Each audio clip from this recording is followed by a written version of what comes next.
Pakistan tour of England day 3 stumps पे आपको update देने जा रहा हूँ, लेकिन आगे बढ़ने से पहले स्पोर्ट्स रोमांचक को सब्सक्राइब करें।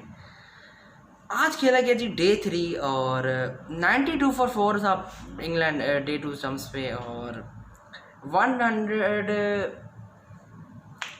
की लीड भी पाकिस्तान को मिल गई। 219 पे ऑल आउट भी कर लिया इंग्लैंड को, और इतना ज़बरदस्त काम चल रहा था टी तक।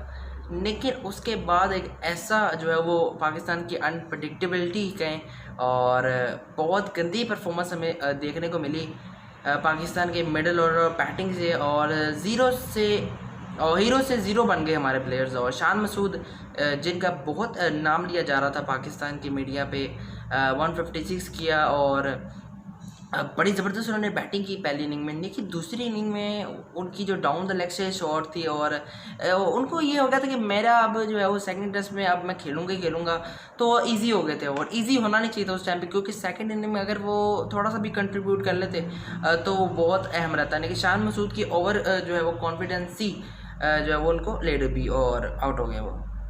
आबिद अली की बहुत लूज शॉट, मुझे तो बड़ा गुस्सा है जब उन्होंने टॉप एज मार दी डोमबेस को और सीधा ही वो कैच देख बैठे, और बड़ी गंदी शॉट थी। जब सेटल हो गए थे 22 रन बना के तो आउट हो गए। उसके बाद ये कैप्टन की फॉर्म अच्छी नहीं चल रही, 18 किए सिर्फ उन्होंने 55 बॉल्स पे, और अजहर अली की बैटिंग बहुत जो है वो तंग कर रही है। अगर इस सीरीज़ को पाकिस्तान को जीतना है तो अजहर अली को चलना पड़ेगा, लेकिन अभी तक तो अजहर अली ने बहुत मायूस किया और 18 ही रन सिर्फ किए। और मुझे बड़ा गुस्सा है कैप्टन पे कि डिफेंस दिखे बैटिंग में, और क्रिस वोक्स उनको चमड़ गया। क्रिस वोक्स पाकिस्तान को बहुत तंग करते हैं हमेशा ही, और इन स्विंग कराइए लेग साइड पे मारने के थे अजहर अली, और LBW हो गए। बाबर आजम को बहुत जो है वो सहराया था सबने कि बाबर आजम ये Fab4 ये वो, मैंने भी बड़ा किया। लेकिन बाबर आजम अब अपने आप को पता नहीं क्या समझने लग गए हैं। 2 इनिंग्स में कुछ कर नहीं पाए, 5 पे आउट हो गए। और क्रिस वोक्स कि बहुत ज़बरदस्त, यानी कि बाउंस हो गई बॉल और टिप करने गए और एज लगी सीधा ही, तो वही ना इंटेंट नहीं दिखा सेकंड इनिंग में। आसिफ शफीक रन आउट हो गए डॉब सिवली ने, और रिजवान 27 किया स्टोक्स की बॉल पे। स्टोक्स ने एंड पे बहुत ज़बरदस्त बॉलिंग की। और अगर बात की जाए पाकिस्तान को, इंग्लैंड ने इस टाइम पे पकड़ लिया और इंग्लैंड वापस आ गए गेम में। 244 की लीड है पाकिस्तान की, 137 फॉर 8 पाकिस्तान सेकंड इनिंग में, और इंग्लैंड और आउट हुआ 219 पे, और पाकिस्तान ने 326 किया फर्स्ट इनिंग में।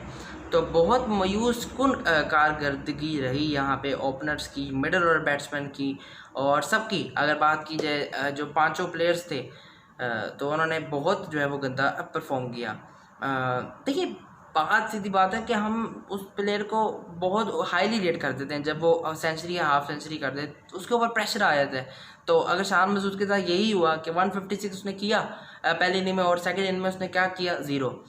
तो down the leg side ball इसको छेड़ना नहीं चाहिए था, लेकिन छेड़ा, और बड़ी गंदी परफॉर्मेंस जो है आबिद अली की रही इन दोनों इनिंग्स में। और असद शफीक एक्सपीरियंस नहीं दिखा पा रहे और रन आउट हो गए, और अजहर अली आपको पता है मुझे बहुत गुस्सा है और परफॉर्म नहीं किया। बाबर आजम को हमें जो है वो बहुत हमने उसको ज़्यादा ओवर रेट कर दिया है, लेकिन वो उस कैलिबर के प्लेयर नहीं हुए कि हम उनको विराट कोहली या स्टीव स्मिथ से मिलाएं। अनफॉर्चुनेटली अभी बाबर आजम को बहुत ज़्यादा सीखना है और क्रूशियल मोमेंट्स पे स्कोर करके दिखाना है।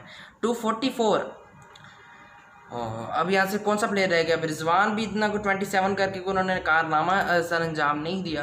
27 को इतना ज़्यादा स्कोर नहीं था। कौन सा शिताब खान भी जल्दी आउट हो गए, LBW हो गए ब्रॉड की बॉल पे। ब्रॉड और वॉक्स बहुत फॉर्म में आए हुए थे, और एंडरसन के भी जो मक्की बहुत स्पेल थे वो बहुत कमाल थे। और अब यहाँ से पाकिस्तान को, यानी कि अब यासिर शाह क्रीज पे मौजूद है अब्बास के साथ, और यहाँ से अगर 20-30 रन भी आ गए तो वो बहुत बोनस होगा, प्लस होगा वहाँ पे। वो एक स्टेज पे इंग्लैंड 171 फॉर 9 था जब जिमी एंडरसन क्रीज पे आए, यानी कि जिमी एंडरसन की पार्टनरशिप लगवा दी गई, और 38 रन वो बड़े क्रूशल थे जब 219 पे ऑल आउट किया गया इंग्लैंड को। तो अगर वो 38 रन ना होते तो अभी 282 की लीड होती, और कल आके 18 रन पर 300 का टारगेट बन सकता था। यानी कि ये जो स्कोर अभी 244 का है, ये अगर 350 बन सकता था अगर ये लूज शॉट्स ना खेलते। बड़ी गंदी इन्होंने परफॉर्मेंस दी है, मुझे गुस्सा आ रहा है इन पे पाकिस्तानी बैटिंग पे। अच्छा अगर बात की 350 बन सकता था, लेकिन वो नहीं कर पाए। अगर अब ये हो सकता है कि अगर 20-30 रन भी ऐड हो जाए, 26 रन ऐड हो जाए, तो 270 हो सकता है। तो 270 पे 2 स्पिनर्स के साथ Pakistan can win this test. लेकिन जो बैटिंग ने परफॉर्मेंस की दी है वो बड़ी गंदी दी है। तो सब्सक्राइब कीजिए day 3 stumps Pakistan tour of England और ट्रैवल मैनचेस्टर में 7 अगस्त 2020 सब्सक्राइब। अब यहाँ से ये कि 270 करें और अर्ली विकेट्स बहुत इंपॉर्टेंट है। अगर बात की जाए 50 for 3 और दोबारा अगर बेन स्टोक्स जैसे बैट्समैन को आउट करना है तो वैसे ही करना होगा जैसे पहली इनिंग में अटैक किया था कि 3-4 अर्ली विकेट्स लेनी पड़ेगी, यानी कि अब ये वनडे बन गया, वनडे मोड में मैच चला गया कि हमें अर्ली विकेट्स लेनी पड़ेंगी और इंग्लैंड को चेस करना है और 2 दिन उनके पास हैं, डे 4 और डे 5। तो देखते हैं क्या करते हैं। पाकिस्तान को चाहिए अर्ली विकेट्स। अगर पाकिस्तान जीता तो फिर डांस होगा, अगर हारा तो मायूसी होगी, क्योंकि जीत के हारना इट्स नॉट एन आर्ट। अब जीत के हारे हैं और जीत के बहुत करीब थे और बड़े कंट्रोल में था मैच, लेकिन अब यहाँ से फिसलता हुआ नजर आ रहा है। लेकिन अभी भी मैच में है। अगर 26-20 रन यासिर शाह करते हैं सुबह के साथ 270-280 का टारगेट मिलता है तो इंग्लैंड को फंसा सकते हैं। मैच में अभी भी है, लेकिन बैटिंग के लैप्सेस बहुत गंदे हैं। हमने बहुत जो है उनको सराहाया बाबर आजम और शान मसूद को, इसलिए वो फेल हो गए। तो सब्सक्राइब।